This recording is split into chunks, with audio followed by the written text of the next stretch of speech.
Hello, I am Jameson and welcome to my channel.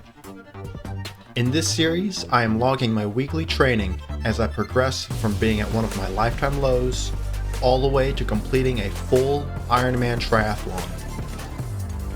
Like forging a weapon, you start with raw material. You process it through fire and work away the slag. You quench it with water to lock in its strength. And then you sharpen and fine-tune it to bring it to its peak optimal performance. In this case, I am the raw material. So please, show your support as I go through the process to forge an Ironman. Alright, so 22 weeks out until Ironman Florida.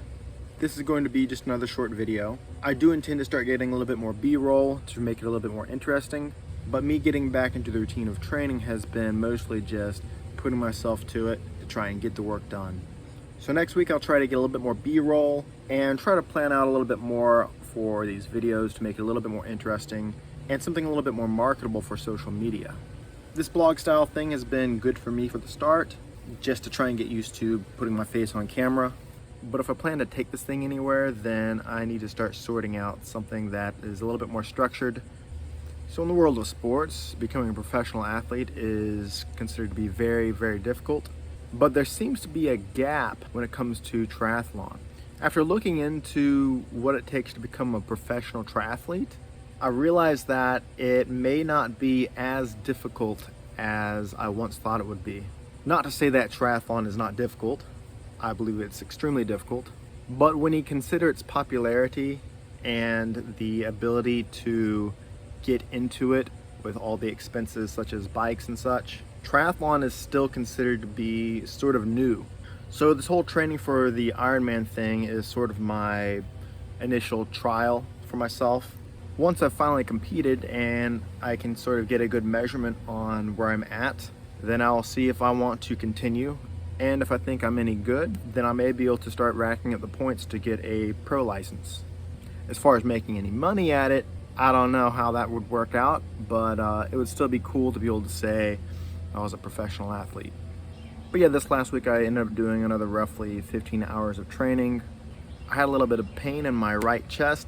I was starting to think that maybe it was my heart, which is not a good thing.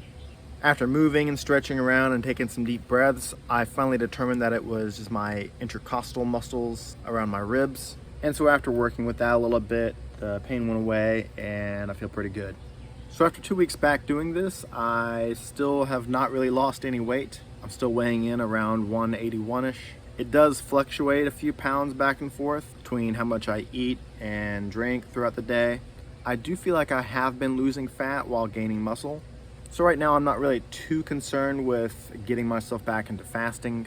I feel like after another week or two, I will start to see my weight drop a little bit more. One of my lifting sessions that I had planned for this week, I did not complete. I started to feel some weird effects down my sciatic nerve, all the way down my leg, and decided that it was not a good idea to continue that workout. That doesn't mean that I'm not going to do it all together. I just have to take my time and gradually rebuild my strength and flexibility. And I really do think that it comes down to a lot more of my flexibility. Throughout all my 20s, I never had any sciatic pain except for when I initially hurt my back. When I became fat and depressed and sat on my computer for a couple years, I didn't do any flexibility stretching like I had always done my whole life. I used to always be able to do a full split. I used to always stretch my hamstrings and quads. But now when it comes to stretching my hamstrings, I've been taking it really easy as to not flare up my sciatic nerve. This is something that I actually need to really be working on very carefully and diligently, because if I want to stay nimble as I get older, I really need to get my hamstring and sciatic nerve stretched out to the point where a little bit of work is not going to strain it. But yeah, that's it for this week. Like I said, hopefully next week I'll have a little bit more B-roll and I'll begin to play with the idea of actually structuring out something marketable.